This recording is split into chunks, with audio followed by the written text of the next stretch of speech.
हे पुरुषोत्तमम। आप सभी को मेरा रानंदित जय गुरु।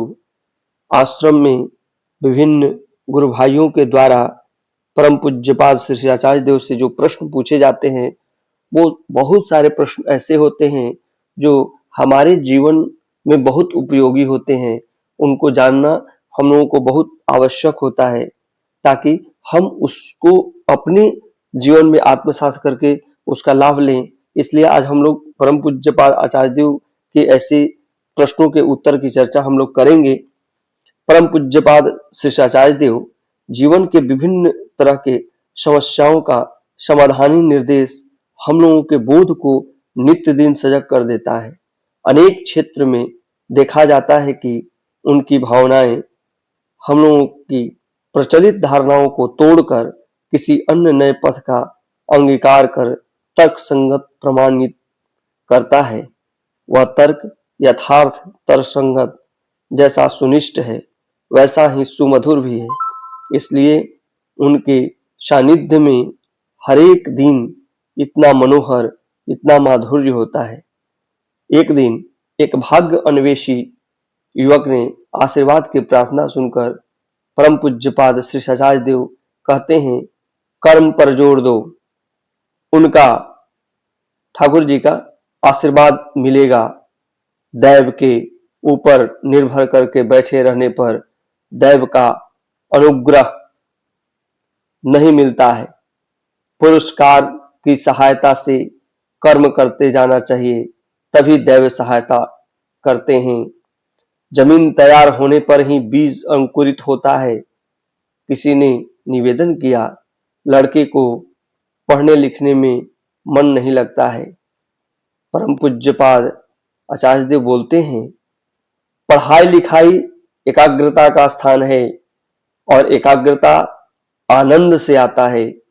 मनुष्य को यदि किसी चीज में आनंद मिलता है तभी उस विषय में एकाग्र हो पाता है। यदि पढ़ाई लिखाई उसे अच्छा लगता है, आनंद देता है, तब निश्चय ही एकाग्र हो सकता है। और एकाग्रता यदि रहती है, निष्ठा भी स्वतः चली आएगी। और निष्ठा और एकाग्रता यदि न रहे तब समझना होगा कि पढ़ाई लिखाई उसके द्वारा नहीं होगा, बल्कि जिसमें उसको आनंद आता है, अच्छा लगता है, वही करे। लेकिन बहुत बार मनुष्य को अन्य चीजें भी अच्छी लगती हैं, उसमें विभोर नहीं होना चाहिए। इसलिए अच्छा लगने की बातें भी उसे स्पष्ट रूप से बोलना पड़ेगा। माँ पिता सबके साथ बातें करनी होगी। जहां माता पिता सहमत होंगे उसमें ही आगे बढ़ेगा। मैंने यह बात कहा है, लड़के से कहिएगा और ठाकुर जी का आदमी बने, यही मेरी इच्छा है।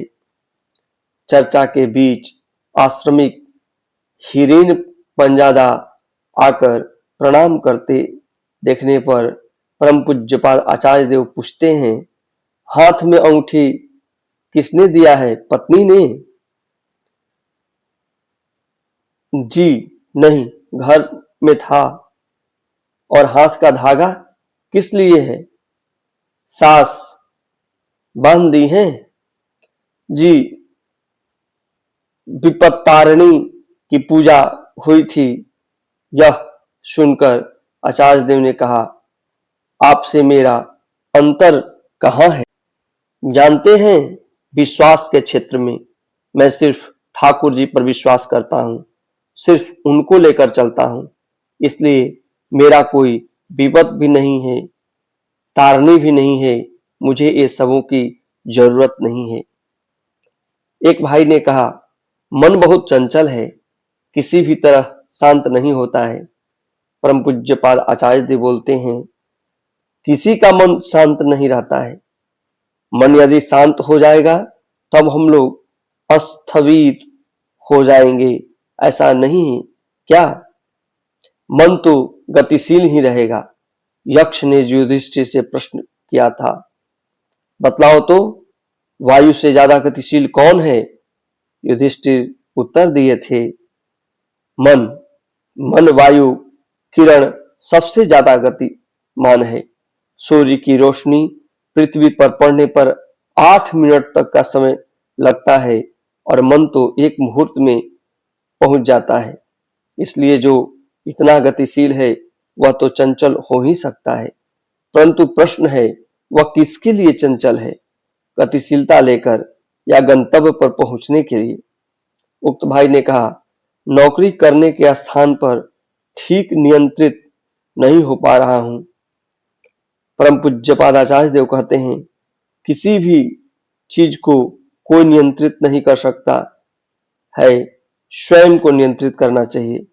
नियंत्रित हो जाओ।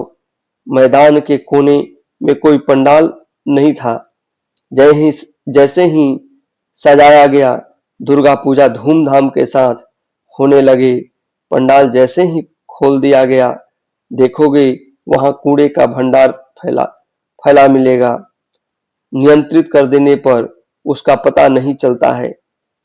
वैसे ही जीवन को भी नियंत्रित करना चाहिए, जिससे कि आगे बढ़ सके। पूर्वाह्न में परम पूज्यपाद आचार्य देव ग्राफिक्स के कमरे में उपविष्ट हैं। बारासात के तन्मय मंडल ने प्रश्न पूछते हैं, मन को नियंत्रित नहीं कर पाता हूं। परम पूज्यपाद आचार्य देव कहते हैं, हम लोग ठाकुर जी को धरकर एडजस्टेड नियंत्रित होते हैं। संभवतः उनके बावजूद कुछ अवगुण रह जाते हैं, परंतु 19-20 रहने पर भी वह है एडजस्टेड फॉर्म, नियंत्रित आकार, इसलिए वह क्षतिकारक नहीं होता है। वह आदत यदि कच्ची अवस्था में रहती है, संभवतः तुम कहते, अरे बाप रे बाप, यह ऐसा व्यक्ति है। थोड़ी देर बाद उन्होंने कहा, कॉमन इशू, सदृश विषय न रहने पर दो लोगों के बीच बंधुत्व कभी भी नहीं हो सकता है। देखना, स्कूल में एक साथ जो पढ़ाई किए हैं, उन लोगों में बंधुत्व का बंधन कॉलेज की पढ़ाई के समय कमजोर हो जाता है। मान लो वह दूसरे लाइन में चला गया, तुम अलग लाइन में चले गए हो, 25 वर्ष बाद मुलाकात हुई और क्या खबर है? अच्छा याद है वह हरिदास सर, अभी क्या कर रहे हो?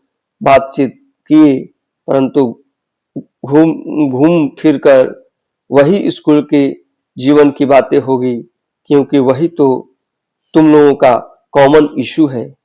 हम लोगों के क्षेत्र में यह है हम लोगों के शिष्य ठाकुर, इसलिए सत्संगियों का बंधुत्व कायम रहता है। ठाकुर जी के अलावे अन्य कुछ लेकर यदि हम लोग बंधुत्व करने जाएं, उसका परिणाम विच्छेद होना अनिवार्य है। आप सभी को पुनः जय गुरु। आपको ये जानकारी अच्छी लगी हो तो एक छोटा सा आग्रह है कि आप चैनल को सब्सक्राइब कर लें ताकि हमारा साथ बना रहे। ऐसे ही और वीडियो देखने के लिए आप हमसे जुड़ सकते हैं, बस नीचे दिए गए लाल बटन को दबा दें।